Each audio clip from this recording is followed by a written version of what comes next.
The deck. Small pieces. More came after. Everywhere there were rockets going off, some of them. Some smashed through bulkheads and into the water, while another cut a gun crew in half before exploding in the water. One shot across the flight deck and out over the bow of the ship. The flight deck turned into a killing ground. Ground where men died in fires, explosions, or from the random paths of weapons meant to destroy enemy ships. Captain of the ship, Lieutenant Commander Stephen Jurica Jr., was in his sea house not far from the bridge when the first bomb went off. A naval school in 1930. Jurica knew right away what had happened because he was a graduate who had been an intelligence officer on the USS Hornet during the Diddle raid. It happened. The unique double thump of bombs going off, followed by the rolling. The story was told by the sound of secondary blasts. He put on his life jacket and put on a war helmet and ran to the bridge. Because of what he saw when he came up on top, he would never forget it. Life. The back 2/3 of the flight deck were on fire. The planes were popping and some crashing into the water as their engines caught fire and ran at full speed. Noise from the blades. The deck planking made of wood was on fire, which made the fire worse. There were big holes where bombs and some of the rockets that went through were big enough to fall through. Men were running, rolling, and jumping over the side. It was already clear that there was a list to starboard, maybe 5 degrees and rising. The hangar deck holes let out so much thick black smoke that it made it hard to see the back of the ship. And in a matter of seconds, another tiny Tim rocket would go off and scream across the deck in a way that no one could predict. It was Jerica, forming damage control teams from survivors who were still shocked. It was still pretty cold in the front part of the flight deck. Okay, they could save lives if they could stop the fire from moving forward and make a break in it. The part of the bow. But the after-flight deck, where 31 planes were seen, for start, could not be saved. Jerica had to make one of the hardest choices any cop ever does. He told everyone to leave the after-flight area and focus on saving the victims. The front 2/3 of the ship. It meant leaving guys who were hurt behind. It meant letting fires burn that could have been put out, but that meant putting their desperately limited resources where they were most needed. It could make a difference. On the 4 decks below, in the engineering areas, Lieutenant Junior grade Donald Arthur. The bombs went off while Gary was running his watch as an engineering officer in the forward engine room. In 1943, Gary was fresh out of the Naval Academy and had been on Franklin for less than 4 months. But those 4 months had included the kamikaze attack on October 30th, 1944, that killed 56 men. He knew what the ship damage looked like. 2 times, he felt the ship shake and the shock waves. Heard the instant roar of secondary explosions through the structure of the hull. The watch for engineers. A lot of people looked to him for direction. The most important thing for Gary was to keep the plant working. Franklin had been making 25 knots, and her 8 Babcock and Wilcox boilers put out the most steam possible for turbines to the shafts of the propellers. Now there were blasts on the flight and hangar decks, which sent shock waves through the ship. Fuel oil lines broke, steam lines broke, and most importantly, smoke started to flow into the engineering areas from the ventilation system. If the ship had been built normally, the engineering team would have had 2 options. Leave the machinery areas alone. Either leave and lose all power or stay and die. Gary saw a third choice. The long list of the Essex class was designed with compartmentalization in mind, so the forward engine room could be kept separate from the rest of the ship. His team was told to immediately seal all ventilation ducts. The emergency breathing equipment was taken out. Portable air bottles are usually used to put out fires. The men would breathe from bottles as they did their jobs. After that, Gary carefully checked to see what still worked. Out of the 4 boilers, 2 were still working in the forward boiler room. There were still 3 of the 4 engines that could turn the shafts. Parts of the power grid were losing power because fires were burning through the wires, but generators in. It was still possible to get power back on in the damaged sections thanks to the electrical ring main system. Around the broken parts, Gary made the choice that kept the ship alive. Instead of giving up on, as an engineer, he would keep the plant going. For as long as Franklin had power, she had a chance. Power meant fire trucks with pumps. Power. A way for damage control teams to get airflow. Power meant being able to move. And, in the end, power meant movement. A ship that could move on its own.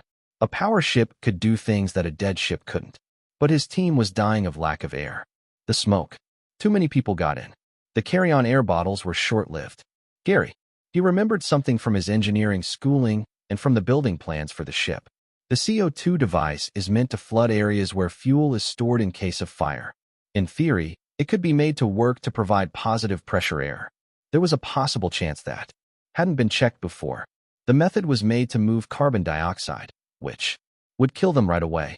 But if he could separate the CO2 bottles and use the high-press air bottles instead, using the damage control system, he might be able to flood the engine room with air that is safe to breathe, getting the smoke out of the building through the sealed air vents. Gary started by hand, even though his group was about to fall apart, removing valves and lines, turning a system for putting out fires into one for keeping people alive. His hands were shaking from not enough air while he worked. He finally opened the valve. A lot of air pressure filled the area, making the pressure gauge go up. The safe hatches stayed closed. Smoke began to let air out through the small holes around the ventilation dampers. The air got clear enough in 2 minutes to take a deep breath. When the forward engineering areas were sealed and under pressure, they turned into an island where people can live in a ship full of dead people. Father O'Callaghan was on the hangar deck, had been knocked off his feet by the first blast. The Jesuit, 43 years old. The priest had been a physics and math teacher at Holy Cross College in Worcester before the war. Massachusetts, he was lying in gasoline that was on fire. His uniform was on fire. He rolled over, putting out the fire, and then stumbled to his feet. All around him, the hangar deck was now a hell. The hangar deck was mostly a steel box. It is 654 feet long, 70 feet wide, and the roof is 17 feet 6 inches high. There was a maze of pipes, wires, and air vents in the ceiling. Now that hole, there was fire and smoke everywhere. Planes were on fire, and their aluminum. The skin was melting and running like wax. Bullets were going off all the time. The shriek of Tiny Tim rockets breaks up the rhythmic roar. It was so hot, so strong that the 2.5-inch special treatment steel plates on the hangar deck started to glow red in spots. O'Callaghan knew what he was seeing, but he didn't know what it meant. It looked impossible. The hangar deck wasn't going to fall apart. The STS plates, even though the temperatures should have melted mild steel, they weren't warping or breaking. As terrible as the fire was, most of the time stayed at the hangar level. The fire wasn't getting to the third deck below. The steel was failing not. The structure of the ship was keeping. O'Callaghan gave his white priest. A helmet with a black cross on it started to move through the flames. He gave last rites to guys who were dying. His voice got louder than the noise. This holy, blessed you. May the Lord help you through the Holy Spirit and his love and kindness. May the Lord set you free, bless you, save you from sin, and raise you up. Then he started getting survivors together. Men were sitting there dumbfounded and waiting for orders. O'Callaghan told them what to do. Form a bucket brigade. Fire over the side before it gets too hot. Manly men hurt too. The lift in front. Hoses from the fire main. The sprinkler system on the roof was hurt. Shrapnel tore through its lines, but portable pumps could still get water from the 4 separate fire main lines. Men dragged hoses toward the fire. The rubber lines were so hot that they made gloves melt. Others started to throw burning. Tractors were used to push the burning wreckage over the side through the holes in the hangar deck. 60 wide doors. O'Callaghan, walking through fire that made the bottoms of his shoes, which led work with the calm authority of a math master explaining a theorem, turned into a legend at that time. Years later, those who lived would remember him as a warrior priest from medieval folklore, who didn't seem to be scared. But O'Callaghan later told reporters that he was scared the whole time. What kept him getting started was easy to understand. The ship was still alive, in spite of everything. Even though there were fires that should have destroyed the building and blasts that should have hurt her, Franklin was still floating when we got back. He could stay together if the ship could. Captain GZ was setting up the order response on the bridge. The 54-year-old. He was an officer who joined the Navy as an enlisted man during World War I and worked his way up to become a Navy aviator and lead. Without hesitation, they realized how bad things were. All conversations over radio were burned and dead. The Center for Battle Information was destroyed. The As fires spread to their electrical parts, radar systems started to fail one by one. The ship was leaning to one side, to right, which is getting close to 10 degrees. Despite desperate attempts, the fire was spreading. To keep it in. Worst of all, news from Damage Control Central showed that fires were going on in. From the main deck to the third deck, there are several rooms. Franklin was on fire all the way through. Gears made the first of several choices that caused a lot of trouble. He told all non-essential staff to go to the top and got ready to. If you have to, leave the ship. A lot of guys came up from below, some of them burned. Some were hurt, but most were just scared. They got together on the front flight deck and keep the leaf away from the fire. Some people jumped off the boat without being told to and chose the water over the fire. Those were blown off the ship by blasts. Over 20 minutes after the attack, 800 men were in the water, swimming away from the hulk that was on fire or holding on to rocks and lifeboats. The battleship USS Pittsburgh's captain, John E. Gingrich, was leading the ship 500 yards off Franklin's port beam. Gingrich moved his ship to protect Franklin from the coast of Japan and get ready for tasks involving tow. Just 22 minutes after the attack, at 7:30 a.m., Pittsburgh gave Franklin a steel tow rope and started to pull her away from the coast of Japan at 5 knots. It was painfully slow, but it was moving.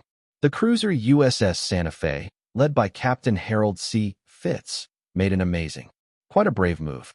His 10,000-ton ship was brought up next to the burning carrier, starboard side to starboard side, to get off injured and unnecessary people. Every few seconds there are fires and blasts. Fitz held Santa Fe and Franklin while the carrier rolled toward his ship.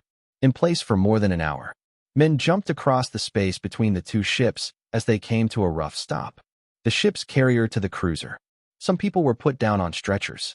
The crew of Santa Fe. Rescue groups were put together and climbed aboard Franklin to help take injured people to the rail. When Santa Fe pulled up at 900, it was clear that she had saved 832 men from Franklin, 103 of whom were hurt. In the heat, her white-painted body was burned black, and her superstructure had dents where she had hit a carrier. But she kept 832 people alive. At 800, 2 hours after the attack, people looked like Franklin had no chance of getting better. She drowned and died. Well, except for Pittsburgh's foot. She was leaning 13 degrees to the left side. Smoke and fire wrapped around her from the island building behind her. As the ammo burned off, the explosions kept going. The lift up front blew up, spread out across the deck, out of its shaft. Everything on the ship except the after lift had been blown off. There were holes in it. The flight deck is about 20 feet wide. Radio Tokyo, listening in on American, sent word that a big American ship had sunk off the coast of Japan. Submarines from Japan in the area were told to find the crash and finish it off. Every man who is still on the Franklin and every watcher on the ships around the scene knew they were seeing a death struggle. Carriers didn't make it through this much damage. Everyone. I knew that. One amazing thing, though, was being done by Donald Gary in the forward engine room. Gary had fixed the problem while his engineering team breathed compressed air in a sealed room.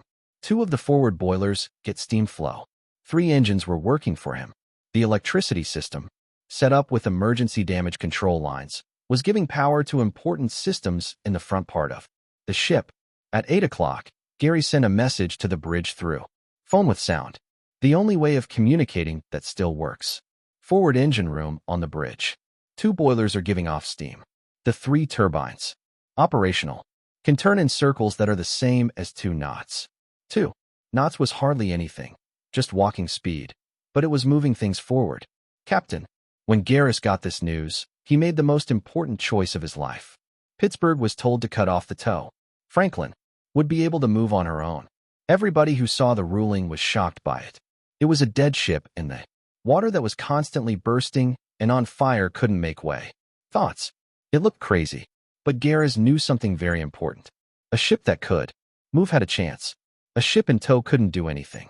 A ship that can move on its own could move, could make air flow across the deck to get rid of smoke and heat, and could get the ship back on track by controlling the speed and steering. At 8 a.m., Franklin's huge metal propellers. They started to turn.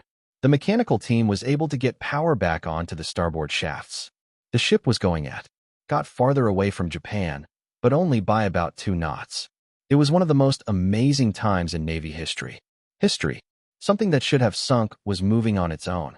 Coming back to power changed everything. Even small movements made the wind blow across the deck. Because the ship was moving at 25 knots, it helped blow smoke and heat away instead of into the ship. The better airflow made it easier for damage control teams to do their jobs. As the tech crew worked, the list started to get better.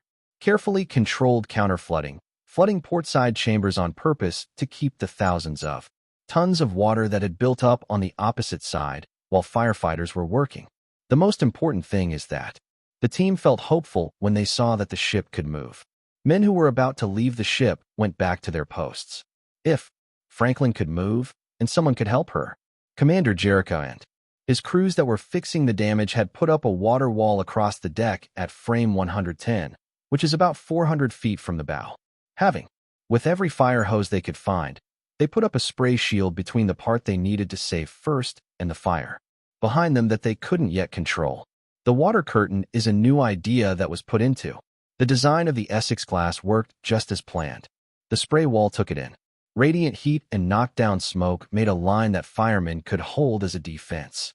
Behind that wall, the forward flight deck was mostly still together, but Franklin was still in trouble. At 8:45, there was one of the worst secondary blasts.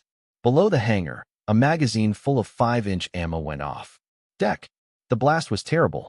Men who were watching the ships thought Franklin had finally gone off. A fiery ball shot 500 feet above the ship. A tower of fire. Smoke that can be seen 20 m away. Many of the men who had been putting out fires in that area. From the hangar deck to the third deck, it blew a hole through 3 decks. Pieces tore through areas that weren't hurt, starting new fires and hurting more men. But something amazing happened. All of the bulkheads around the barrel are made of special treatment steel, kept most of the blast inside. The blast would have torn through mild steel in a normally built ship. Damage to the ship's sides and bulkheads, which will probably break the ship's back. The pieces would have come apart through neighboring spaces and set off other magazines, creating a disaster that keeps happening. But the blast went through the STS bulkheads, which were made to stop fragmentation. Instead of going sideways, it goes up and outward. The magazines next to it were still whole. The fire hoses that ran through that area were cut, but the extra hoses in other areas kept going. Stress on the supply. The blast made the ship shake, but its framework held. By 1,002 hours and 52 minutes after the attack, things were getting better in Franklin. The fires were put out, but not completely under control.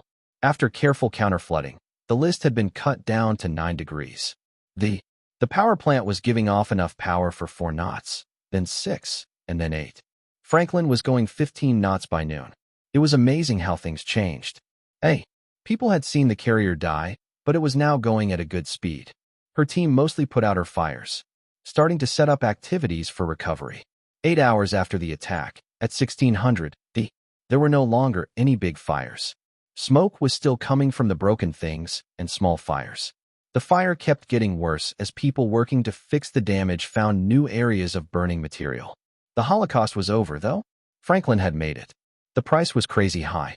Based on the most recent naval researchers found that 87 men had died, with most of them dying in the first 10 days. Minutes. Another 487 people were hurt, and many of them had burns that would take months to heal. Medical care. She was still floating, even though more than 30% of her crew was dead or hurt. She was on the move and going to safety.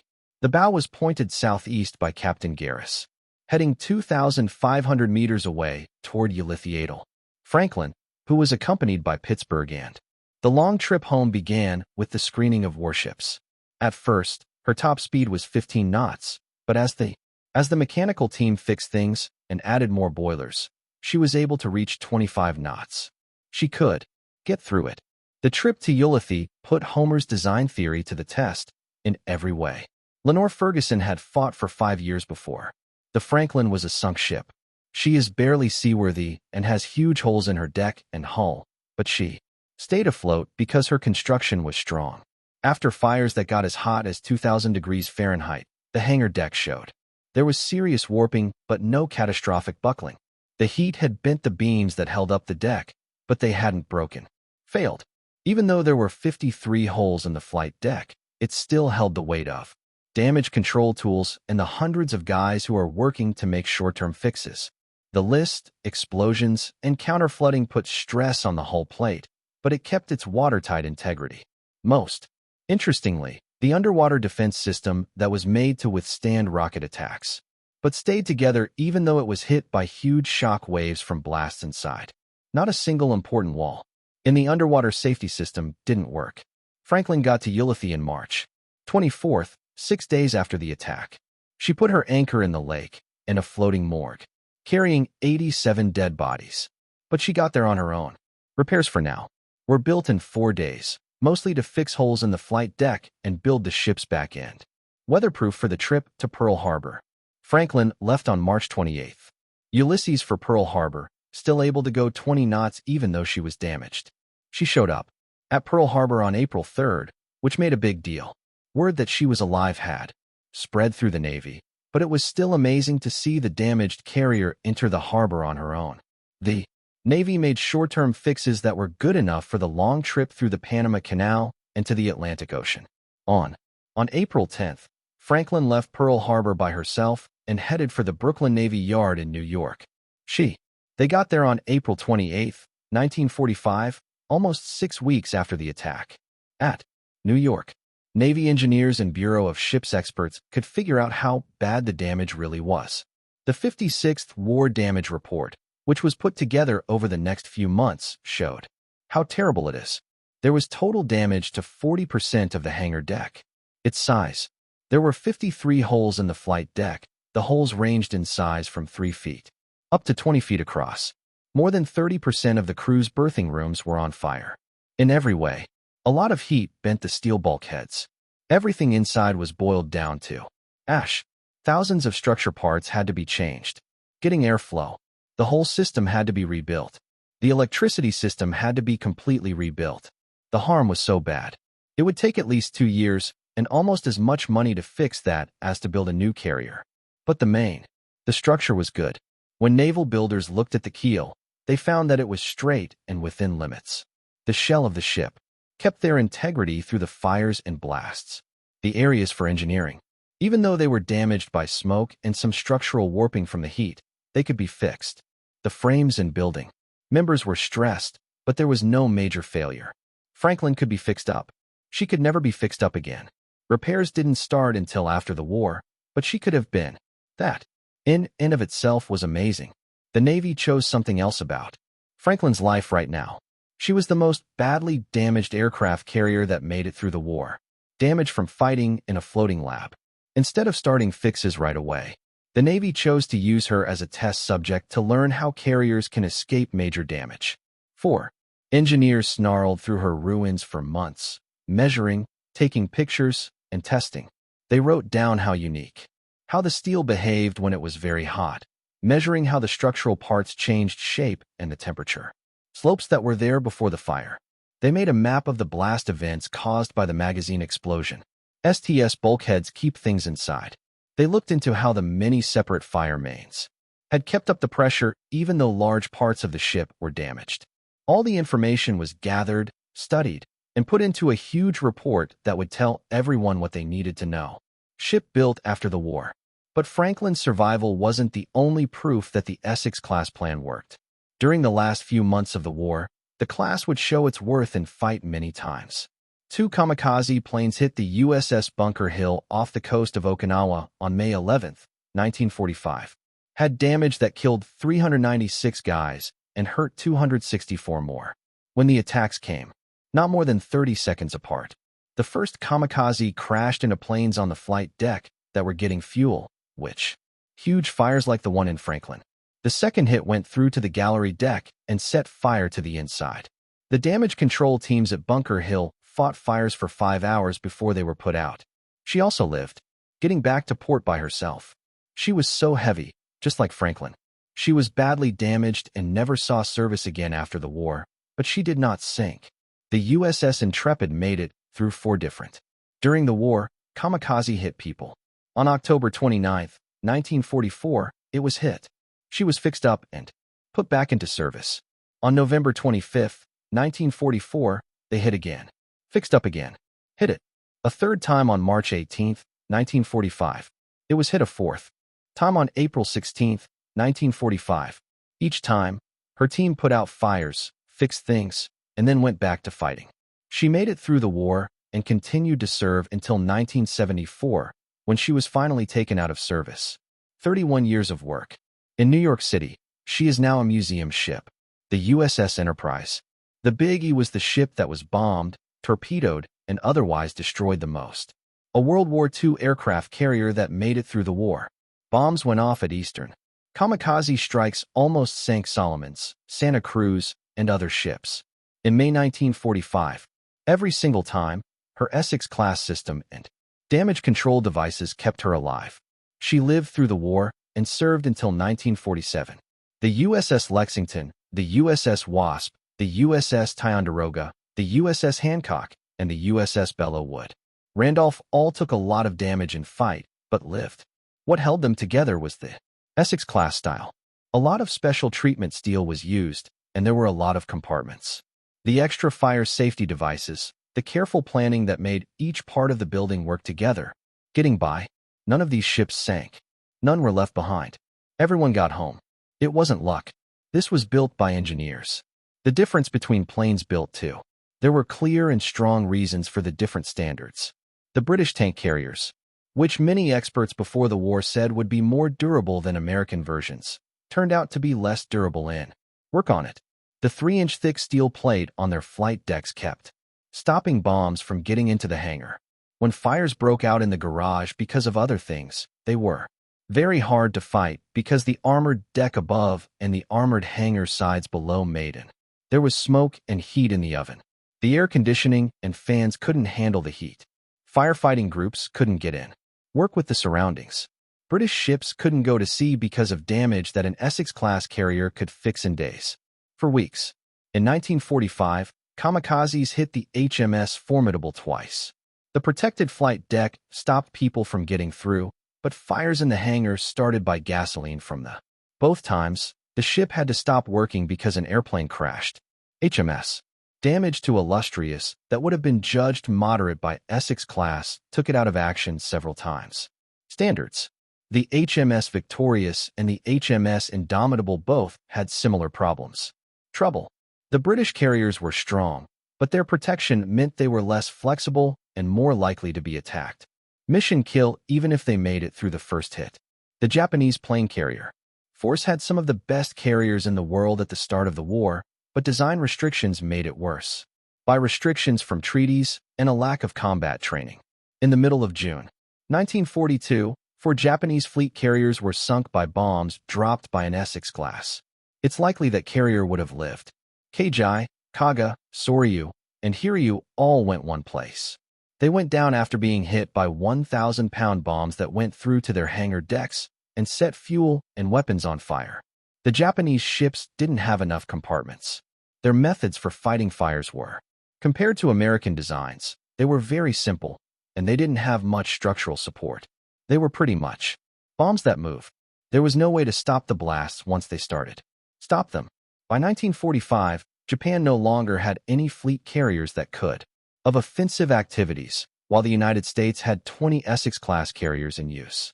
Down in the Pacific, Ferguson's dream is backed up by the Essex-class's track record.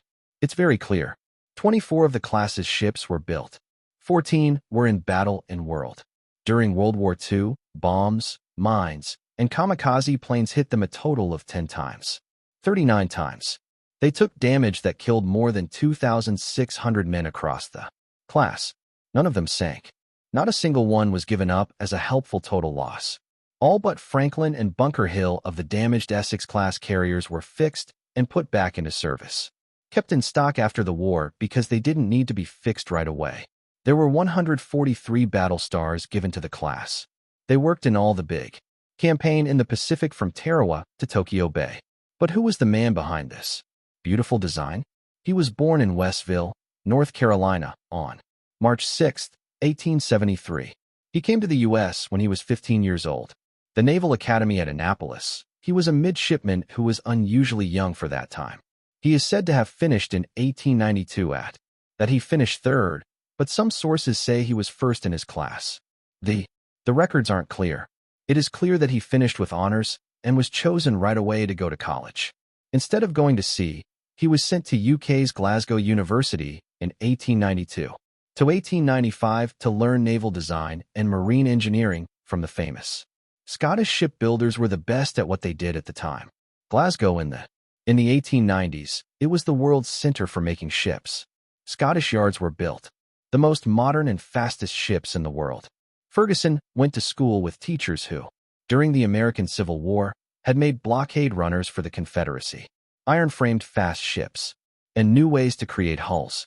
He learned about hydrodynamics, stress calculations, metals, and building design. He took in the Scottish way of thinking that ships shouldn't just be fast or well-armed. They should be built to last. A ship, his teachers told him, that sinks can't finish its job. Make ships that stay alive. Ferguson came back to the U.S. in 1895 and started a new job as a military builder. He had jobs at the Columbian Iron Works in Baltimore and before that, at the Portland, Oregon, Breton, Washington, and Bath, Maine Navy yards. He oversaw the building of battleships and cruisers and learned how ships were really put together, built compared to how they were planned on paper. He became a Newport News Guard in 1902. When it opened, shipbuilding was a pretty small yard in Virginia that was started by railroad magnate Collis P. Huntington. In 1886, Ferguson's first job was as an assistant construction supervisor. Right away, it was clear that the person was good at building and leading. In the year 1905 Ferguson quit the Navy when he was 32 years old to work full-time for a private company. Down at Newport News, he moved up quickly in the company. He was a villain by 1914. President when Albert Lloyd Hopkins was president. He was born on May 7, 1915. The RMS Lusitania was on its way to England for work at a port when it was hit by a German torpedo. Navy ship off the coast of Ireland. One of 1,198 people on board died when the ship sank. Victims. Ferguson, who was supposed to take over for Hopkins someday, was suddenly forced to take on leadership. Homer Ferguson turned 42 years old on July 22, 1915, and became in charge of Newport News shipbuilding. Until World War I, he would stay in that job for another 31 years. Depression and World War II. Ferguson's guidance changed everything. Newport News into the best military shipyard in the United States. Under his direction, the yard built 7 of the 16 battleships that made up Theodore Roosevelt's Great White Fleet and sailed around the world in 1907 through 1919. Ferguson was in charge during World War I. As a result of emergency shipbuilding projects, the Navy got 25 destroyers. He also started the first programs to help workers. In 1918, worried about where to live for, Ferguson, who worked in a factory, helped the government build Hilton Village, which was one of the first planned communities in the United States. In 1919, he made the Newport News Apprentice School official, which was a training program that set a standard for skilled education across the country. The School for Apprentices is still open today, teaching the next group of people how to build ships. Ferguson's most important work, though, began in the late 1930s as there were signs of war in both Europe and Asia. The Navy started to make plans for a new class of aircraft carriers to replace the designs that were restricted by treaties in the 1920s. It would be called the Essex class. They would be the backbone of the U.S. carrier force. Ferguson saw a chance to change the way warships were made. Style. He had a very strange idea. Use armor as a base. In old naval architecture, armor was just extra protection put on top of the main structure, the hull. Armor kept you safe, but it didn't make you stronger. Ferguson said not at all. If you used special treatment steel for the whole ship, you could make one where every plate helped protect and make the structure stronger. Carnegie Steel came up with special treatment steel around 1910. The alloy was nickel chrome steel and had some very interesting qualities. It had the Class B armor plate has protective properties and can avoid breaking up, and offering good defense against shell splinters and bomb pieces. But not like normal armor. Plate. STS was flexible enough to be used as building steel. Thoughts. Are able to bend, weld, and shape into complicated forms. It could hold things like steel for buildings. Most importantly, it could be used anywhere on a ship. It was time to be strong. The cost was a bother. It cost a lot more for STS than mild steel for building. Depending on the width, it might cost 30% more. The details. Putting STS on every part of a ship would cost a lot more than what the Navy could afford. Wish to pay. At first, the Bureau of Ships turned down Ferguson's ideas as being too pricey. Ferguson replied with a lot of figures. An Essex, a class carrier that used STS all the way through, would be lighter than a normal design because the armor helped too. Strength of the structure. That meant the ship could take more fuel, more planes, more bullets for the same amount of space. Even more important, the structure. Using armor-grade steel everywhere made a safety net that meant battle damage that would A traditional carrier might be able to survive. You wouldn't save money on building. Ferguson said yes, but you could save lives in battle and even the ship. Ferguson had strong friends. Officers who had looked at the early carrier deaths knew that being able to survive was more important than any other reason. Lexington, which was sunk in May 1942 at the Battle of the Coral Sea, had, not by the first Japanese torpedo hits, but by vapor blasts caused by fuel systems that were not working properly. After hours, Yorktown was broken at Coral Sea, but it was fixed in just 48 hours. Hours at Pearl Harbor, and then sent back to fight at Midway. At halfway, she was hit by several bombs and torpedoes, but lived. The team almost saved her, but she was hit by a submarine torpedo while being towed. If the damage control systems and structures on both ships had been better, they might have both made it. The Navy agreed. Ferguson's plan with some changes. The hangar deck would be made of 2.5 inch of special treatment steel instead of the 1.5 inches. That was first suggested. The bottom of the hangar box would be made up of a fourth deck that is 1.5 inches of STS. A frame made of STSI beams would hold up the flight deck. The protective belt kept the 4 inches Class B armor plate backed by STS would be used for the waterline. The inside. As much as possible, all of the ship's bulkheads should be STS. The system for underwater defense, the setup of sections meant to take torpedo hits, would use thick STS. Bulkheads for the important holding bulkhead that was the last line of defense against the sea. Altogether, each class carrier would use a lot of steel that has been treated in a special way. The exact number changed from ship to ship and is not clear. Details in unclassified papers, but engineering estimates put the number between 3,000 and 4,000 tons each ship. It cost a lot of money, but they built a ship where every part of the structure helped people stay alive. Ferguson pushed other new ideas past only STS. The Essex class would have the most separate compartments of any ship made up to that point. In the past, carriers were made with lots of open room to make them work better. Ferguson argued that they were wrong. Split up every room. Make every path a possible way out.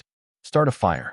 The Essex-class carriers were built with a lot of separate spaces all over the ship, with hundreds of different sections that could be shut off, flooded, or vented on their own. There are no sources that say how many compartments there were exactly, but the design concept was clear. Thoughts. Be able to lose several spaces next to each other and still stay stable and float. The method for fighting fires was a change. In the past, carriers only had one fire line that went the whole length of the ship.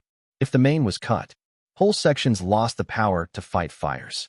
Ferguson created a scheme of many separate fire hoses, each fed by several pumps in a different engine room, and each able to be cross-connected or kept separate by a complicated set of valves.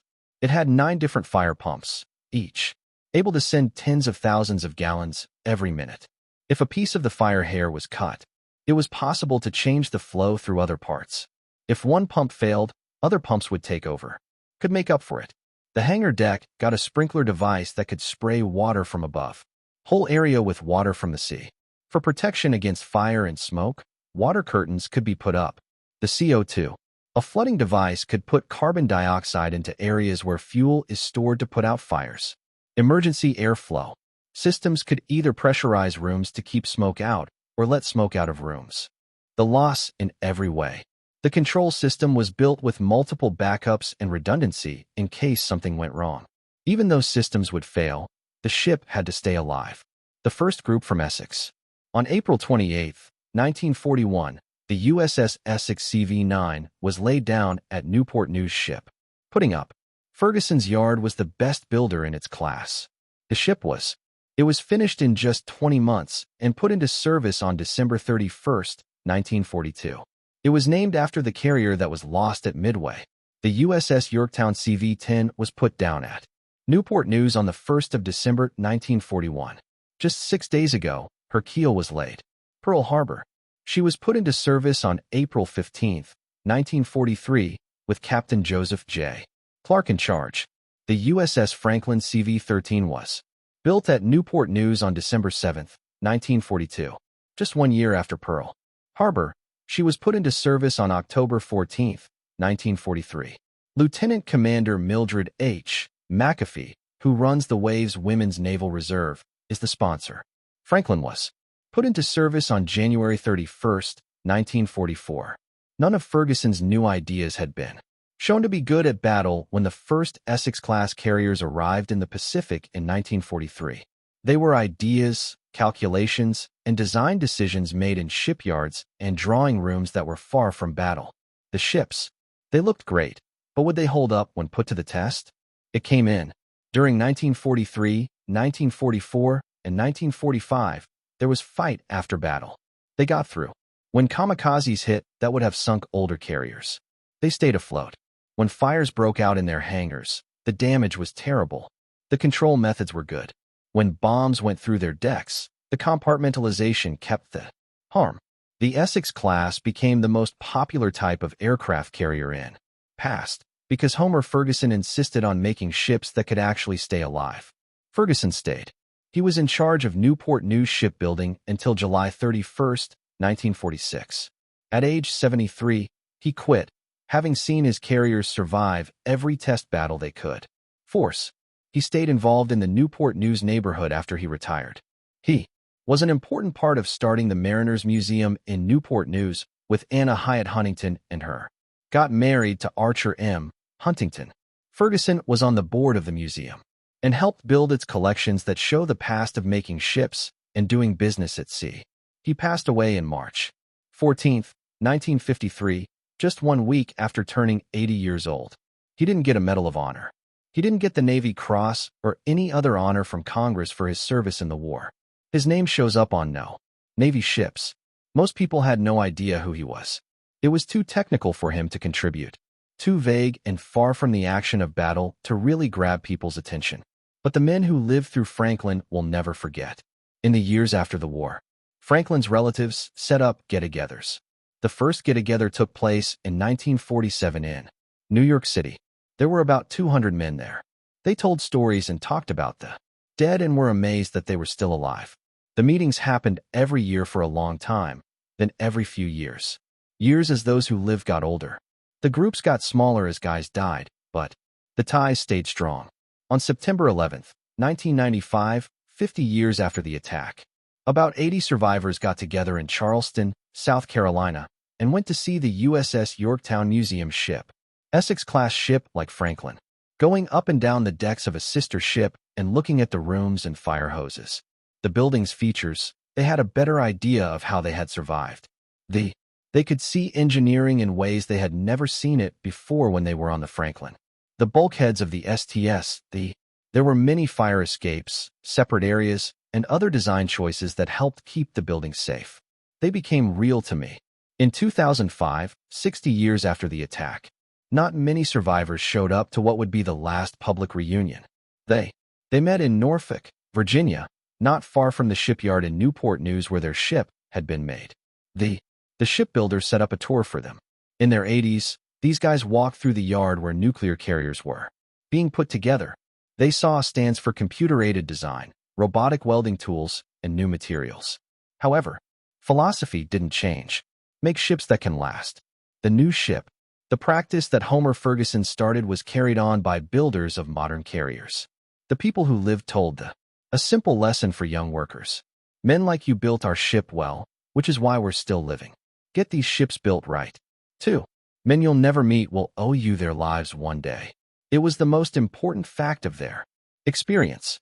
The quality of the engineering immediately saved lives. Every man who walked off alive. Franklin owed his life to choices made in drawing rooms and factories years before the battle, making choices about steel thickness, firewall placement, and fire main routing and designing compartments. The priest who put out fires, and the engineer who kept the engines going, and the navigator who planned how to fix the damage were all made possible by the ship below. On their feet, their bravery would not have paid off without Ferguson's new ideas. Franklin would have gone down, and 800 guys would have died, making 2,500. The different stories of Franklin's Medal of Honor winners show how the ship's survival was affected by people. Number 2, Lieutenant Commander. The Medal of Award was given to Joseph Timothy O'Callaghan. He was the only chaplain in naval history to receive this award. One part of the award says, Lieutenant Commander O'Callaghan bravely led the officers and men who were fighting the fires and the harm. There are dangerous and on-fire compartments, places full of exploding ammunition and flames that could threaten the parties in charge below and save lives. His strong will, bravery, and calm guidance were the place where the crew came together. When the war was over, O'Callaghan went back to teaching at Worcester's Holy Cross College, New Hampshire. He was the head of the physics department and taught math and physics. He rarely spoke in public about the Medal of Honor he got. He passed away in 1964 when he was 62 years old. It was his book, I Was Chaplain on the Franklin, which came out in 1956, is still one of the best stories of the attack. The Medal of Honor was given to Lieutenant Junior Grade Donald Arthur Gary for what he did in the engineering spaces. His reference says that he put together and was in charge of sending fire crews to the hangar deck and into the third fire room to raise the steam in one boiler. He risked his life quickly to help save his ship, which was a very important factor in preventing the loss of the ship. He is named directly as Lieutenant Junior in the citation grade and writes down what he did to keep technical power up. When the war was over, Gary quit the Navy and went back to living a normal life in Ohio. He was an engineer for the power company Ohio Edison until it was his retirement in 1960. A young Navy officer wrote him a letter asking for help about steps to take to fix damage. Gary wrote back with more full technical information. Remember that systems don't fail, people fail. If you've made sure that your systems have enough backups, redundancies, and other paths, then when people are ready to give up because they are tired, scared, and desperate, but the ship will take them.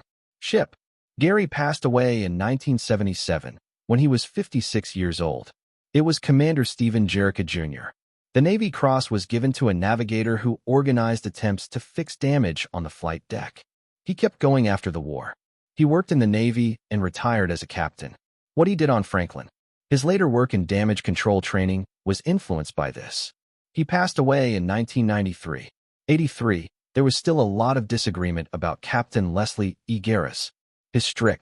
Before the attack, many team members didn't like his strict rules and autocratic way of leading. After the attack, he was accused of accusing men who left the ship of cowardice, even though many of them had been told to leave the ship or had jumped overboard to avoid dying in the fire. The Navy looked into what happened and found no wrongdoing. They said that communications had broken down during the chaos of the accident. And some men really thought they were told to leave ship, while others jumped to save it by themselves. After the war, Garris was made Rear Admiral, but the dispute he was followed. He gave up his job in 1946 and died in 1975. Mostly forgotten by most people. But Navy historians who study Franklin's life said that his choice to stay alive, the ship moving, to not give up, and to push his team past what is normal, was proven right by Franklin's escape. Without both the tech skills, Franklin would not have been able to stay alive and the command's desire to save the ship. Franklin's after the war fate was much better than the work she did in the war. When she got to Brooklyn in April 1945, she stayed there. They stayed there during the war. Japan gave up in August 1945, but not before the fixes could start. The Navy decided that since the war was over and they didn't need her right away, they would not pay the huge repair costs. That couldn't be right. Franklin was taken out of service on February 17, 1947, and put in the reserve. Bayonne, New Jersey, with its ships. She stayed out of sight for almost 20 years, like a ghost. Ship slowly breaking down. The Navy gave her the number CVA-13. The CVS-13 anti-submarine carrier was built in 1959 after the attack carrier in 1952. In the end, the AVT-8 airplane transport in 1961 to 1963. These were changes on paper. Franklin never went out with the main force. She was hurt too badly, and the cost of it wasn't thought to be worth the money to give her the major repairs she needed to be useful for activities after the war. When newer, there were carriers available. Franklin was kicked out of the Naval in 1964. Register of Ships. Peak Iron and Steel bought her to break up in May 1966. For $228,000, they bought the Metal Company in Portsmouth, Virginia. But in June 1966, the Navy took her back because of an important Bureau of Ships needed her 4 turbo engines, which were also needed by other ships. Finally, on July 27, 1966, the ship was sold again for parts to the Portsmouth Salvage Company in Chesapeake, Virginia. Tugs started on August 1, 1966. Franklin from the time she was born in the reserve fleet for the last time. As she moved toward the sound of as it went by the scrapyard, a Coast Guard cutter gave 3 short blasts of its whistle as a traditional military salute. Thanks for being polite. The captain of the cutter, who had been in World War II, later, he explained his choice. That ship got praise. I didn't care what the voice told me. She earned respect. That was the last salute Franklin got. Franklin was hacked for scrap over the next few months.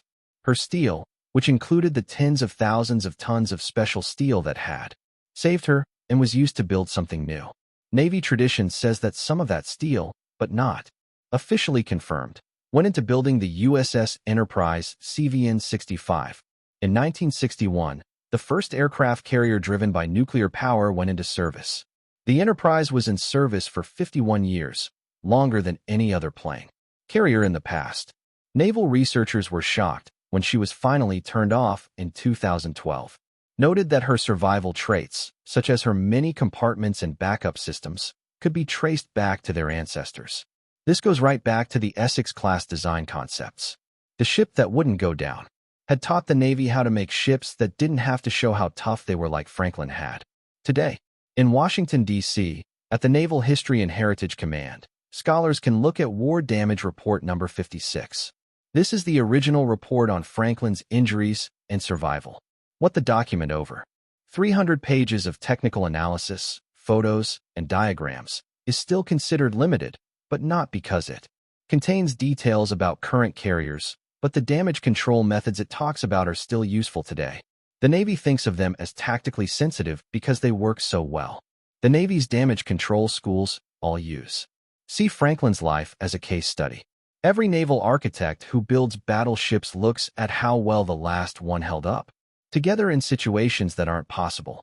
Every officer who plans tactics on a carrier knows that knowing this gives people the courage to take risks, work close to enemy lines, and launch strikes at home. The ship they're on is built to last. The main point of Franklin's story goes well beyond naval fighting. In any field where people's lives depend on engineering, the same rules hold true. Plan for the worst possible outcomes. Build due to layoff. Even if they cost more, use the best products you can find. Set up systems that fail in a way that is too bad for people, that degrade in a way that gives people time to respond and recover. Homer. In 1940, Ferguson used these ideas to build aircraft ships. They are the same for planes, too. Anything made by people that could fail and kill someone, from spacecraft to houses in earthquake zones. The attack on it only took Franklin 30 minutes to kill 87 guys. The safety of the ship saved about 1,700 more. More than 2 lives were saved for every life lost. Shows the return on investment for better engineering. The pricey steel, the extra spaces, and all of these extra tools cost money, time, and work to build.